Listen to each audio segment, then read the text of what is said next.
Pourquoi Lock le lièvre saute quand il se déplace? Lui si malin, si rusé. Et pourquoi il saute quand il se déplace? Ah, je vais vous dire le secret à ceux qui ne le connaissent pas. Écoutez bien.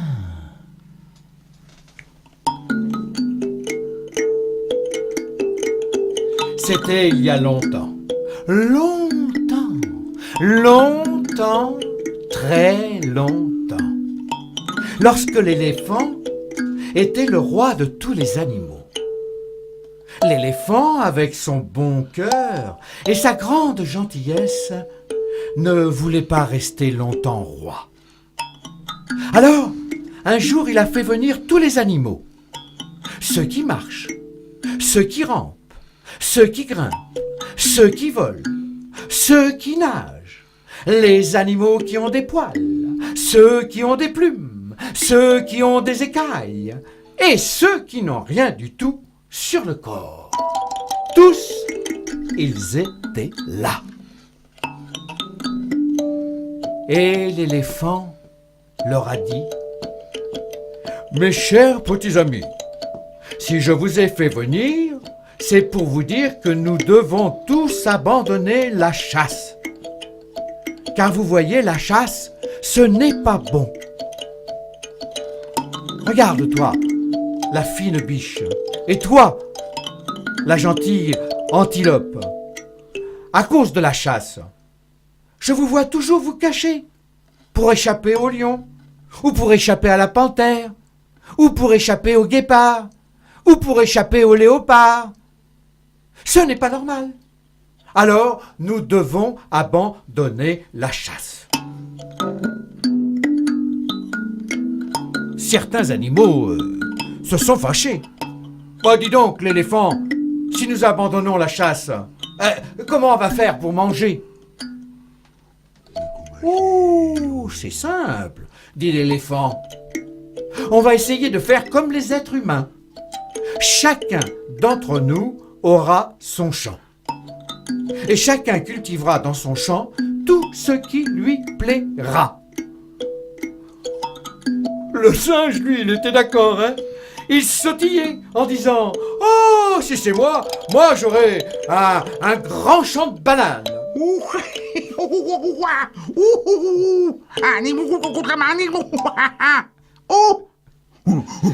L'éléphant savait bien parler, hein. Il a si bien parlé que tout le monde a fini par être d'accord. Mais il fallait quand même que chaque animal ait un champ à sa taille, n'est-ce pas?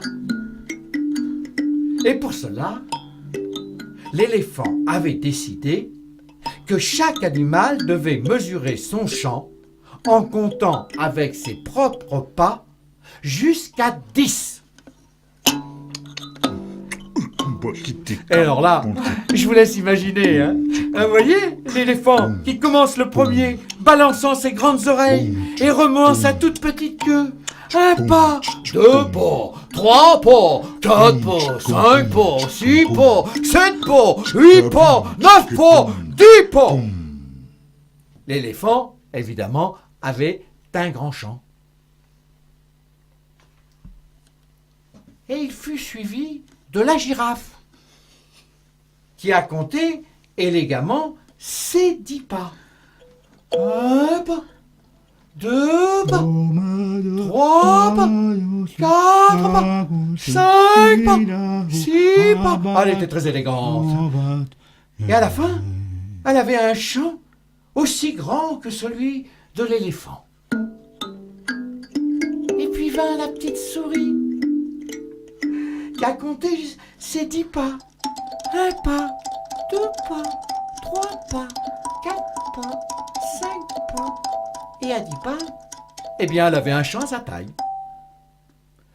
Ouais, mais pendant ce temps-là, Lock le lièvre, tapi derrière un buisson, se disait: ouh, moi, j'ai pas envie d'avoir un petit chat.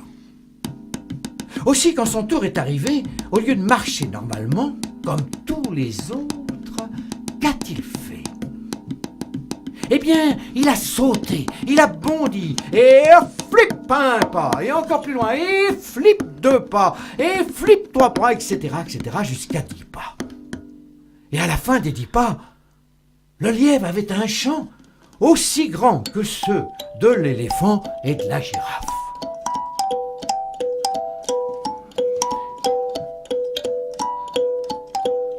Alors, les autres animaux, surtout ceux qui avaient sa taille, sont venus lui dire « Hé, dis donc le lièvre, c'est comme ça que tu marches normalement ?»« Oui, c'est comme ça que je marche. » Ah. Alors, prends ton champ, hein. Mais attention lièvre, hein. Le jour où on te verra marcher d'une autre façon, on te coupe les oreilles. Et c'est depuis ce jour-là que le lièvre saute quand il se déplace. Oui, mais... le lièvre, en fait, il sait bien marcher. Il sait même très bien marcher. Et sans doute que vous vous demandez, quand est-ce qu'il le fait ? Eh bien, il le fait tard dans la nuit, quand il est sûr que personne ne le voit, parce qu'il tient à ses oreilles. Aussi, si on vous demande pourquoi Lock le lièvre bondit quand il se déplace, répondez tout simplement, eh bien, parce qu'il tient à ses oreilles.